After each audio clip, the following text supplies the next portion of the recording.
আমি প্রথম ব্যক্তি যে নাকি ওই বাংলা গানের ডিস্টরশন গিটার আমি বাজিয়েছি। লেগেছে বাঙালির ঘরে ঘরে কি মাতুন্দুলা। আমরাই কিন্তু প্রথম বাংলাদেশে ব্যান্ড সঙ্গীতে কিন্তু ফোক গান নিয়ে আসি। তালে তালে হৃদয় মাতুন্দুলা। মিউজিক লাইফের পরিপূর্ণতা পেলাম যখন দেখলাম যে আজম ভাইয়ের কবরে আমার গানের লাইনটা লেখা। আমি তারে পেয়ে হারাই রে, আমি তারে পেয়ে হারাই রে। সময়টা 70-এর দশক, যে সময়ে বাংলাদেশে রক মেটাল অর্থাৎ ব্যান্ড সঙ্গীতের প্রচলন তেমন ছিল না বললেই চলে। ঠিক সেরকম একটি সময়ে দাঁড়িয়ে একদল যুবক বাংলা ভাষায় নিয়ে আসলেন ব্যান্ড সঙ্গীতকে। আমাদের আজকের অতিথি জনপ্রিয় ব্যান্ড ফিডব্যাকের ভোকালিস্ট এবং গিটারিস্ট লাবুর রহমান। কেমন আছেন? ভালো আছি, সবসময় ভালো থাকি। যেহেতু আপনি একজন মিউজিশিয়ান, আমরা সরাসরি মিউজিকের কথাই শুনবো। অবশ্যই। আপনি যে সময়টিতে গান শুরু করেছেন সেই সময় আসলে বাংলাদেশে রক গান, যেটা বলছিলাম যে একেবারেই মানুষ হয়তো ওইভাবে চেনে না, তো ওই সময় দাঁড়িয়ে আপনারা শুরু করার চিন্তাটা কিভাবে করলেন? আসলে আমি বাংলাদেশে একটা শো দেখলাম, তখন প্রথম ব্যান্ড সঙ্গীত শুরু হয়েছে। কিছু কয়েকজন বড় ভাইয়ের, অবশ্যই বড় ভাই, ওনারা গান বাজনা করতেছে ব্যান্ড নিয়ে। তো সেটা তখন ভয়ঙ্করভাবে জনপ্রিয় একটা জনরা, যেরকম আমরা তখন বলতাম পপ শো। তো পপ শো দেখতে যেতাম ইঞ্জিনিয়ার্স ইনস্টিটিউট, তারপরে জোনাকি cinema hall, Madhumita cinema hall, এগুলাতে ওই একটা স্পেশাল শোকে বন্ধ করে তখন ব্যান্ড শো হতো। ওই ব্যান্ড শো জোনাকি সিনেমা হলে দেখে আমি মনে হলো যে আমার ব্যান্ড সঙ্গীত করতে হবে বা গিটার বাজাতে হবে। বেসিক্যালি গিটার বাজানো দেখে আমি গিটার জোগাড় করলাম, গিটার বাজানো আরম্ভ করলাম। তো জিনিসটা ইট লাইক দ্যাট। আমি কিন্তু ওনাদের দেখেছি ইংরেজি গানও গাইতে, বাংলা গানও গাইতে।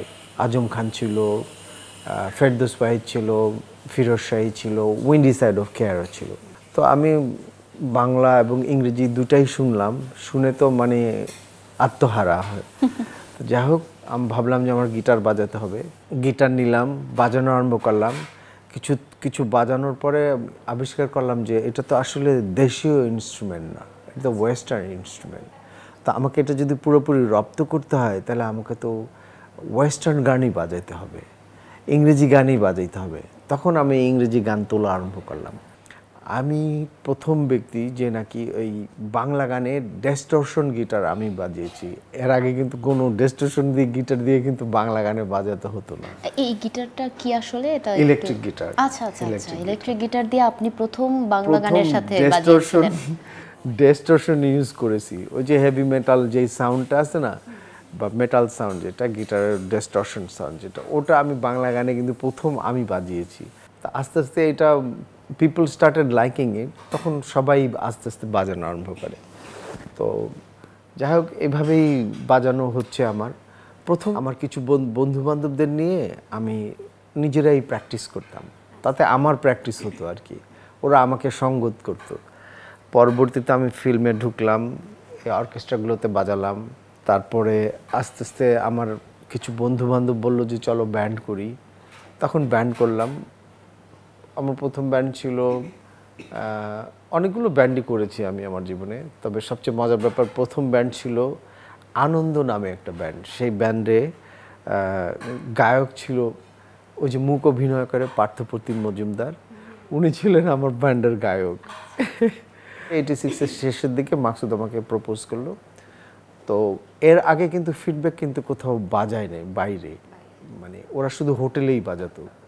তো আমি ফিডব্যাকে জয়েন করার পরে ওদের তখন কিছু অ্যালবাম বের হয়েছে এর আগের, তো ওই গানগুলো আমরা প্র্যাকটিস করে গাওয়া আরম্ভ করলাম বাইরে, for the normal audience, outside of the hotel.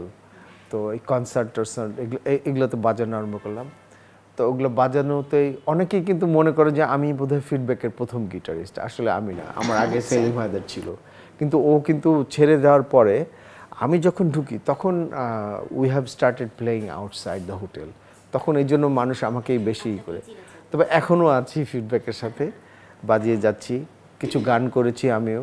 গানগুলো বেশ অনেক মানে জনপ্রিয়তা পেয়েছে কিছু গান। ভাইয়া, আপনারা যখন আসলে মিউজিকটা শুরু করলেন ওই সময়টাতে তো রক অ্যান্ড রোল, ব্লুজ এগুলোর প্রচলন ছিল, অনেক বেশি জনপ্রিয়তা ছিল। তা আপনি কেন ব্লুজটাকেই বেছে নিয়েছিলেন? ও আচ্ছা, এখানে একটা মজার জিনিস আছে। ব্লুজ গানের সাথে কিন্তু বাংলা গানের একটা একটা মিল আছে। ব্লুজ গানটা আমার মনে হয় আপনি জানেন কোত্থেকে আসছে। ব্লুজ গানটা সেই ওই যখন নাকি স্লেভারির সময় নিগ্রোরা যে গান করতো ওই গানটাকেই ব্লুজ গান বলা হয়। আচ্ছা, আর আমি যতটুকু জানি মিউজিকের মধ্যে ওই ব্লুজটাই হচ্ছে গিয়ে গানের বেসিক। এই এখন যত রকম গান আসছে সবগুলি কিন্তু ওই ব্লুজের ওই পেন্টাটনিক স্কেলের বা ওই ফ্লেভারে 5টা ইমোশনাল একটা ফ্লেভার। হ্যাঁ, ওই 5টা নোটের উপরেই কিন্তু এখনও আপনি হেভি মেটাল বাজান আর যত কিছুই বাজান না কেন আপনার ওই 5টা নোট আপনাকে জানতে হবে, ওটাকে রপ্ত করতে হবে। তো blues is basically blues is the basic music. Okay. তো আমাদের গানে আমি কেন ব্লুজে আকৃষ্ট হলাম, আমাদের গানের সাথে অনেক গানের সাথে ব্লুজের অনেক মিল পাই। যেমন আমি যার নূপুরের ছন্দ, নজরুল ইসলাম কুকুর থেকে ব্লুজ পাইলেন।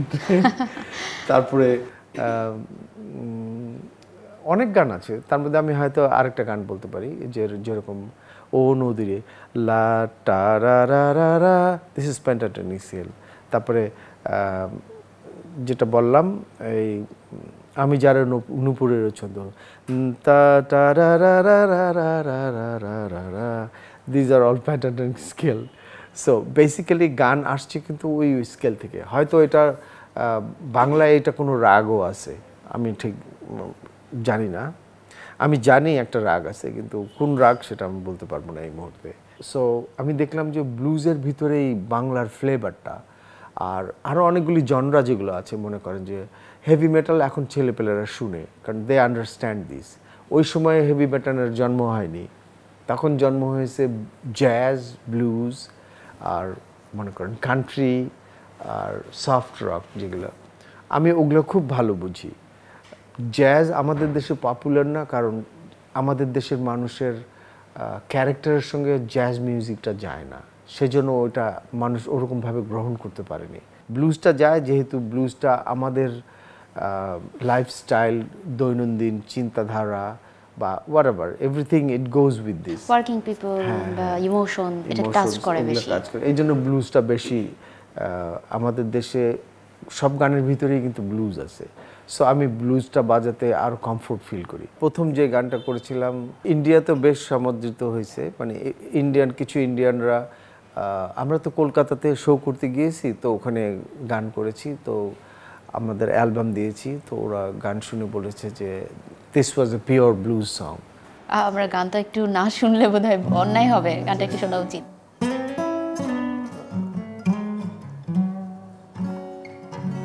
গানটা এরকম ছিল, সুখী মানুষের ভিড়ে হারালে কোথায়, হারালে কোথায়, দুটি জীবনের নদী দুটি দিকে যায়,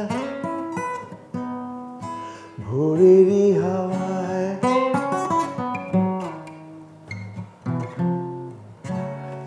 তো বেসিক্যালি এরকম ছিল এই গানটা। ঠিক পিওর ব্লুজ মানে কি, এটা বাংলাদেশি বাংলার ব্লুজ।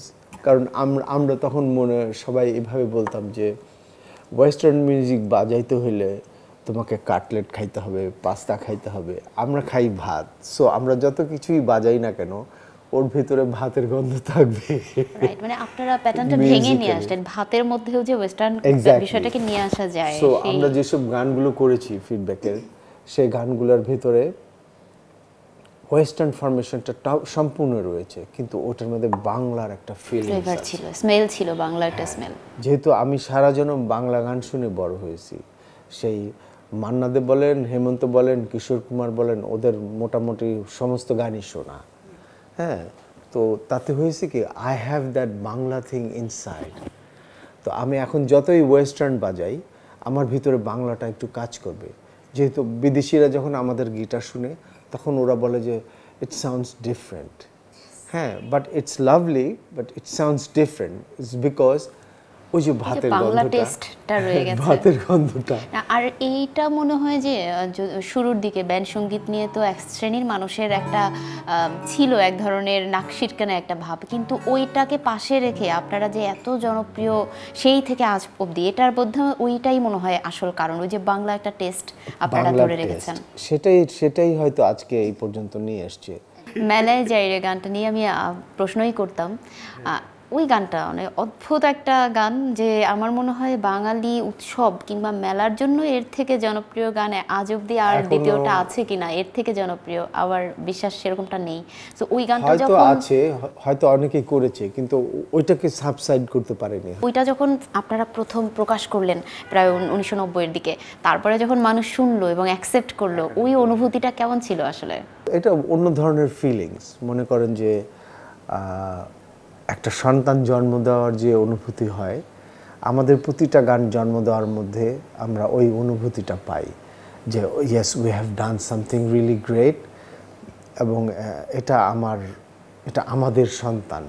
এটা প্রকাশের আগে পর্যন্ত কি আপনারা বুঝেছিলেন যে এরকম একটা না, এটা আমরা মাস্টারপিস বুঝিনি। হবে, এতটা কিন্তু এটা জনপ্রিয়? যখন স্টুডিওতে রেকর্ডিং করছিলাম, তখন যখন এটা বাজতেছিল, তখন স্টুডিওতে আগে মনে করেন যে এটা তো সারগাম স্টুডিওতে রেকর্ডিং করেছি, তো কাকরাইলের মোড়ে। ওই সময় আপনার আশেপাশে যারা ছিল, আর ওখানে সব সময় প্রতিদিন বিকালবেলা যত মিউজিশিয়ান আছে, যারা গিটার, কিবোর্ডস এবং ব্যান্ড যারা করে, সবাই কিন্তু ওখানে আড্ডা মারতে যেত। আগে কিন্তু এই ট্রেন্ডটা ছিল, যেহেতু স্টুডিওতে কাজ হতো, সবাই স্টুডিওতে আসতো, একটা আড্ডা হতো, চা খাওয়া হতো, একটা গল্প হতো, কে কী করছে আমরা সবাই জানতে পারতাম, সবার সাথে প্রতিদিনই দেখা হতো। তো ওই সময় আমরা যখন এই গানটা বাজাচ্ছিলাম, তখন মানে everybody was singing that song. তখন বুঝতে পারলাম যে this mite work, something is happen. এটা মনে হয় একটা বেশ ভালো কাজ হয়েছে। ওই গানটা কি একটুখানি শোনা সম্ভব? আপনি আমি হয়তো তো গাই না, এই গানটা আমি গাই না। আর তারপরও দর্শকরা নিশ্চয়ই বুঝতে পারবে যে এটা আপনি গান না, আপনি বাজাতেন। এখন যেহেতু আমি তো সম্ভব না, বাজাতাম, মানে কি এই গানটা এত বাজাইছি যে এখন মনে হয় যে আবার বাজাবো।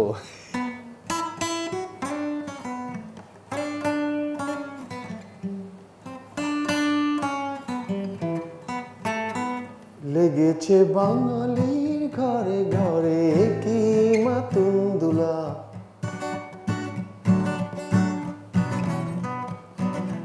গেগেরি তালে তালে হৃদয় মাতুন দুলা।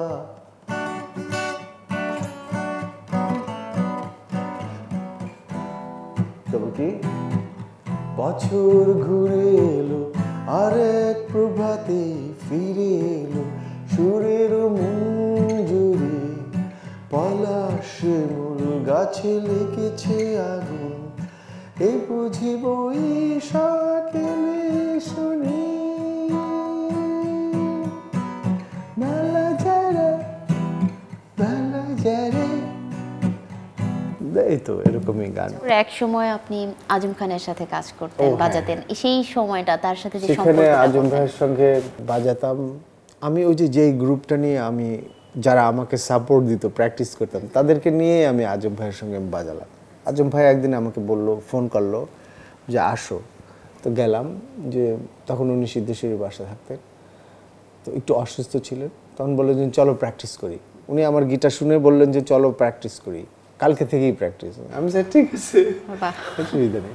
প্র্যাকটিস করলাম ওনার সাথে, তারপর টেলিভিশনের শো করলাম, তারপর বেশ কয়েকটা শো করেছেন ওনার সাথে। তো একদিন আমি ওনাকে বললাম যে ভাই, আমার একটা গান আছে, গানটা কি আপনি গাবেন? বলে যে শোনাও। তো আমি গানটা শুনাইলাম। আমি গানটা শোনাতে শোনাতেই উনি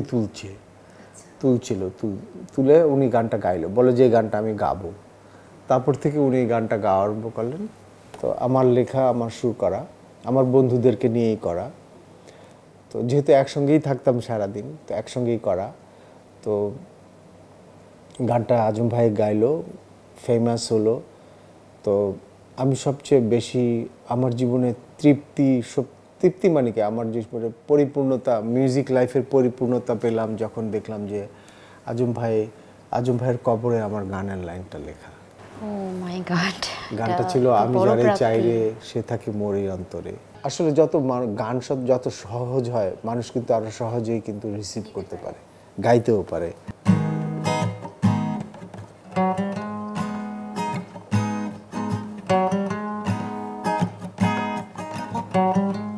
আমি যারে চাই রে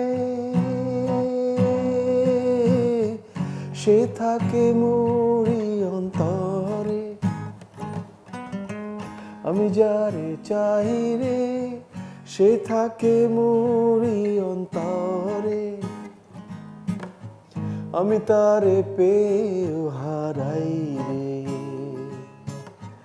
আমি তারে পেয়ে হারাই রে, আমি তারে পেয়ে হারাই রে,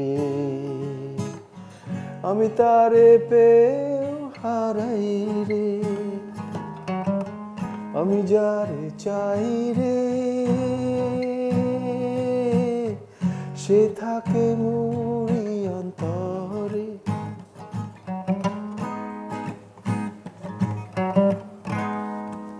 সেই সময়ে আজম খানের সাথে কাজ করেছেন, তারপরে আপনাদের সমসাময়িক আইয়ুব বাচ্চু বা আরো যারা ছিলেন। আইয়ুব বাচ্চু ওয়াজ মাই ফ্রেন্ড, ও পরবর্তীতে ফ্রেন্ড, ও তো চিটাগাংয়ে ছিল, চিটাগাংয়ে গিটার বাজাতো। সম্পর্ক বা আপনাদের ওই সময় সম্পর্ক মিউজিক্যাল উই ওয়ার ফ্রেন্ডশিপটা, ফ্রেন্ডস, আমরা তুই সম্পর্ক ছিলাম। ও আমি যেখানেই থাকি না কেন, যদি কোনো পার্টিতে আমি যাই, যদি আমাকে দেখে, he will greet me definitely, কারণ আমি তো ওর থেকে ইন এ ওয়ে সিনিয়র, কারণ আমি তো আর্লি 70s থেকে শুরু করছি। ও তো ঢাকায় এসে, আমরাই ওদেরকে হেল্প করছি ঢাকায় আসায় কিছু ইটি করার জন্য। ও ঢাকায় এসে অনেক পরিশ্রম করেছে, অনেক পরিশ্রম করে ও যখন ব্যান্ড করলো, that was 92, so you can understand lot of ইয়ে। তো ওরা যখন গান টান শুনতো তখন আমাদের গানই শুনতো বেশি। এটা তো সেই 1990 বা 2000-এর আগের কথা, এখন 2024। এই সময় এসে আসলে কি মনে হয় এই সিনারিওটা, যারা ধরেন ঢাকার বাইরে থেকে আসে বা একটু স্ট্রাগলিং অবস্থাতে থাকে, তাদের জন্য মিউজিকটা আসলে কি পরিবেশ তৈরি এখানে করেছে? অনেকগুলি জিনিস আছে। কেউ যদি কাউকে ফলো করতে চায় তাহলে তাকে ফলো করতে পারে তার স্টাইলের সঙ্গে মিশলে। আমাদের তো সেই অবস্থা ছিল না, সো আমাদেরকে সব ধরনের জনরা কভার করতে হয়েছে। এখনকার আমি এরকম অনেক সময়, আমি প্রথম দিকে আমাদের দেশে যখন প্রথম দিকে 2000-এর পরে কিছু গান বের হলো যখন, তখন দেখলাম যে অ্যালবাম শুনলাম, শুনে দেখলাম যে আমি 10টা গান শুনে আমার মনে হলো যে মাত্র আমি 2টো গান শুনছি, কারণ ওরা হয়তো অনেকগুলো জনরা কভার করেনি। কিন্তু আমাদের ফিডব্যাকের গান শুনলে পরে বোঝা যাবে যে 10টা গান 10 রকম, কারণ আমরা সবগুলি জনরা কভার করেছি। সেজন্য হয় কি 10 রকম টেস্ট দিতে পারছি আমাদের অ্যালবামে, কিন্তু ওরা কিন্তু সব দিতে পারেনি। আমাদের দেশে যারা এখন মিউজিক করছে, আপনাদের সময়কারও প্র্যাকটিস কতটা জরুরি, আর তারা আসলে কতটা প্র্যাকটিস করছে? আমি যখন গিটার হাতে নেই প্রথম, ওই দিন থেকে আমি সবচেয়ে লোয়েস্ট টাইম ছিল আমার 8 আওয়ার্স। আমি 8 ঘন্টা গিটার বাজাতাম, 8 ঘন্টা আমার হাতে গিটার থাকবেই। তারপরে স্কুল কলেজ অন্যগুলো হতো, তারপরে সব মিলে আমি হিসাব করে দেখছি পরবর্তীতে আমি যখন প্রফেশনাল হলাম, আমি 7:30টায় স্টুডিওতে যেতাম, বাসায় আসতাম রাত 11:30টায় বা 12টায়। ওই 11:30টা পর্যন্ত আমার গিটার আমার হাতেই থাকতো। তো মনে করেন যে এই প্রায় 38 বছর এভাবে গেছে। তাহলে আমি বলবো যে কেউ যদি সত্যিকারের গিটার শিখতে চায়, তাকে মিনিমাম 4 ঘন্টা গিটার বাজাতে হবে প্রতিদিন, আনহলে এর ভিতরে ঢোকা যাবে না। ইট ইজ সামথিং যে আপনাকে এটাকে চিনতে হবে, ও আপনাকে চিনতে হবে। আমি যখন গান বাজাতাম তখন ছিল রক অ্যান্ড রোল, বা আপনার ওই যে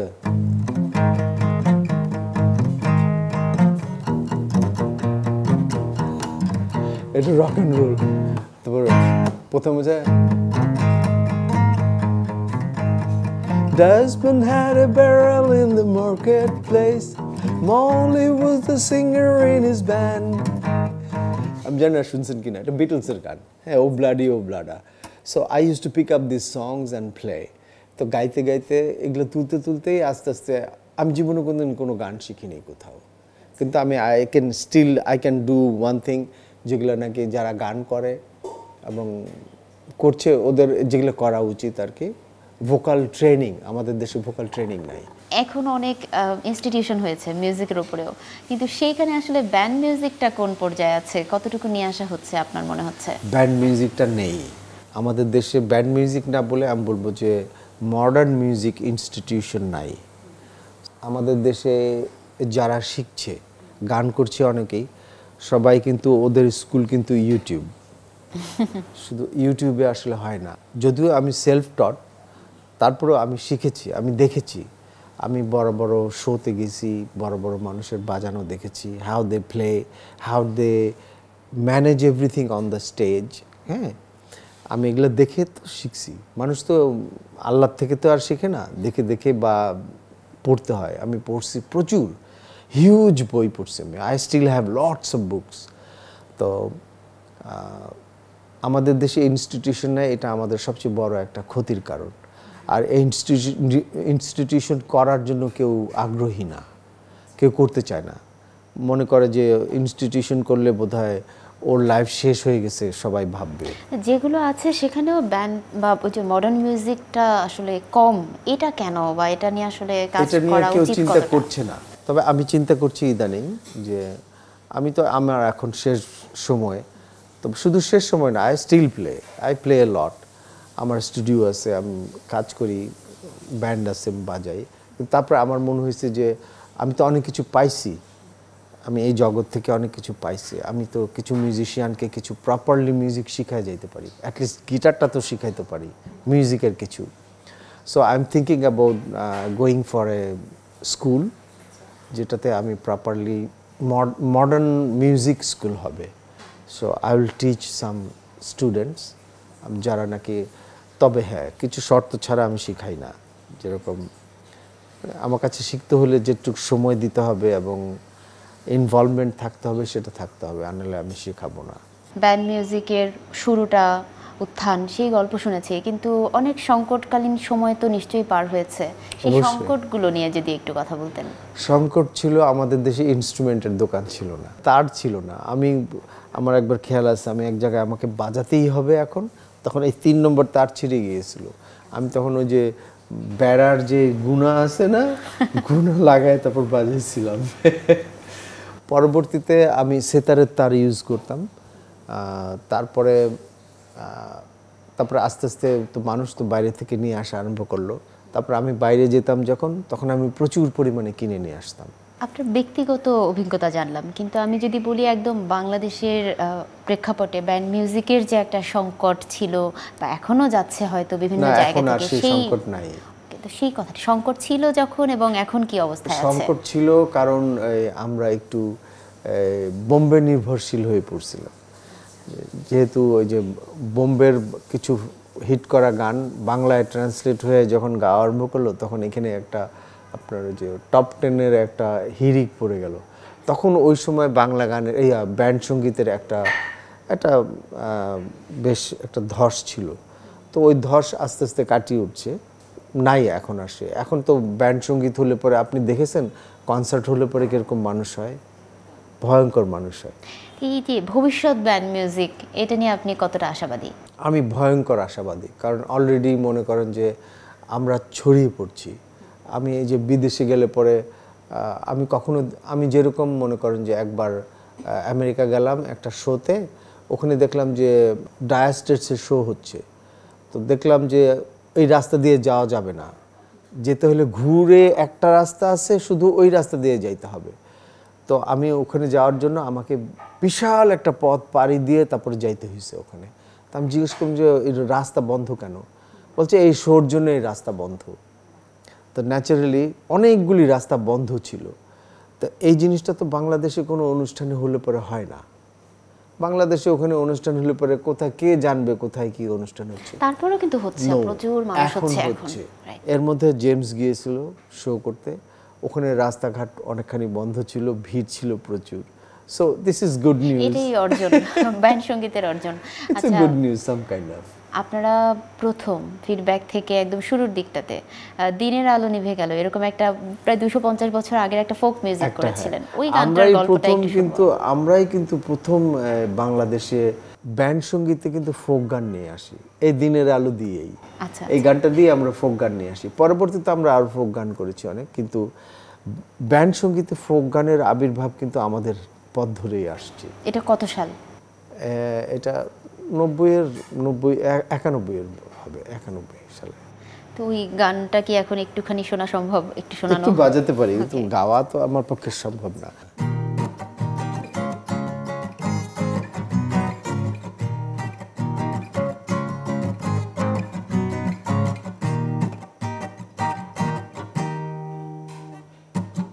দিনের আলো নিভে গেল,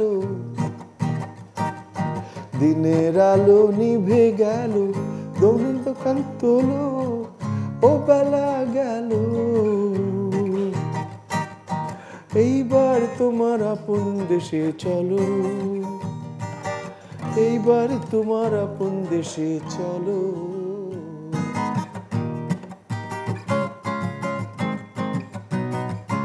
দিনের আলো নিভে গেল, দিনের আলো নিভে গেল, মনের দোকান খোলো, ও বেলা গেল, এইবার তোমার আপন দেশে চলো, এইবার তোমার আপন দেশে চলো। একটু ব্যক্তিগত প্রসঙ্গে আসি। এই যে জীবনের এতটা সময় পেরিয়ে এসে এখন অনেক জনপ্রিয় গান ছিল আপনাদের, আছে মৌসুমী, তারপরে মেলায় যাই রে, সেই গানের ভেতরে ললনাদের কথা আছে। তো সেই ললনাদের কথা থেকে যদি একটু যাই, প্রথম প্রেমের কথা এখন কি মনে পড়ে? I never had time to do this, কারণ আমি গিটার নিয়ে আমি এত অ্যাবজর্ব ছিলাম, মানে টোটালি অ্যাবজর্ব ছিলাম। সো আমি কোনোদিন কোনো গার্লস স্কুলের সামনে দাঁড়ানোর সুযোগ পাইনি। প্রেমটা ছিল গিটারের সাথে, গিটারের সাথেই ছিল। I had my time with this. আর তাছাড়া পরবর্তীতে আমি যখন প্রেমে পড়ি, দ্যাট ওয়াজ লাইক 83, আমি 83 সালে আমি প্রেমে পড়ি। চাইছি যারে পাইছি তারে। বাহ, চমৎকার। এটা আসলে সবচেয়ে বড় স্টিল শি ইজ প্রশান্তির উইথ বিষয়। মি। এটা আমি তাকে থ্যাংক ইউ জানাই, কারণ একজন গিটারিস্টের সঙ্গে ঘর করা খুব কঠিন। আমরা অনেক কথা শুনলাম, আমাদের সময়টা সংক্ষিপ্ত, সময়টা আমাদের ফুরিয়ে এসেছে, কিন্তু যাবার আগে একটু তরুণ মিউজিশিয়ানদের জন্য কি বলার আছে আপনার, সেই কথাটা আমরা একটু শুনতে চাই। আমি আগে একবার একটু বলেছিলাম, তারপর আমি বলি যে ইয়াং মিউজিশিয়ানদের আসলে বাংলা গান শুনতে হবে, ইংরেজি গানও শুনতে হবে, প্রচুর গান শুনতে হবে। তাহলে হয় কি, মনে করেন যে গানের অনেকগুলো ভাগ আছে। ভাগ মানে কি, আমি যদি বলি এইভাবে, জনরা, অনেক জনরা আছে। মনে করেন আমরা বলি না যে রক, ব্লুজ, জ্যাজ, ফিউশন বা হোয়াট এভার, তা আমরা কয়টা জানি? কান্ট্রি কয়টা জানি? বেশি তো জানি না। বাংলায় কয়টা আছে জানেন? 200-র উপরে, প্রায় 250-র মতন আছে বাংলা। বাংলা ভাওয়াইয়া আছে, দেখেন অনেক কিছু আছে। আঞ্চলিক গান, সো ক্লাসিক্যাল। মনে করেন যে কোনো গান আপনি যদি রবীন্দ্রসঙ্গীত যদি আপনি 2 মাইল দূর থেকেও শুনেন, আপনি বুঝতে পারবেন যে এটা রবীন্দ্রসঙ্গীত গাচ্ছে। হ্যাঁ, একটা ভাষা, সুরের ভাষা যেটা আছে, যেটাকে জনরা বলে। এখন মনে করেন যে নজরুল গীতি শুনলেও আপনি বুঝতে পারবেন, যদি ফোক গানও গায়ে আপনি বুঝতে পারবেন যে ওটা তাবলা, মানে ঢোল বা গায়কী সব কিছু মিলে আপনি কিন্তু বুঝতে পারবেন। ইংরেজি গান যে আমরা চর্চা করছি, আমি ইংরেজি গানের ডিস্টরশন বাজলে কি এটা রক গান? এটা আমাকে জানতে হবে। সো এটা জানার জন্য আমাকে শুনতে হবে, নিজেকে উঠাইতে হলে আমাকে পড়ালেখা করতে হবে, বেসিকটা জানতে হবে, সেই তো অতীতটা জানতে বেসিকটা হবে। পড়ালেখাটা হচ্ছে গিয়ে শোনা এবং টু আন্ডারস্ট্যান্ড দ্য মিউজিক। গল্প হলো, গান হলো, সময়টাও ফুরিয়ে এলো, যেতে হবে আমাদের। তবে আপনাদেরকে অসংখ্য ধন্যবাদ এতক্ষণ আমাদের সঙ্গে থাকবার জন্য। যাচ্ছি, তবে যাবার আগে আমরা জনপ্রিয় ব্যান্ড সঙ্গীত শিল্পী লাবু রহমানের হাতের ছোঁয়ায় গিটারের আরেকটু টুংটাং শুনতে শুনতেই বিদায় নিব। সবাই ভালো থাকবেন, সুস্থ থাকবেন এবং সময় টিভির সঙ্গেই থাকবেন। Thank you very much for coming to my house and talking with me. Thanks to Somoy TV.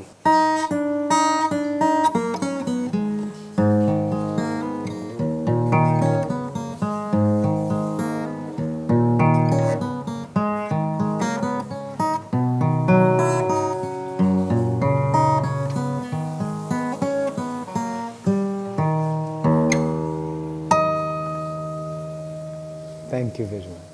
এতটুকু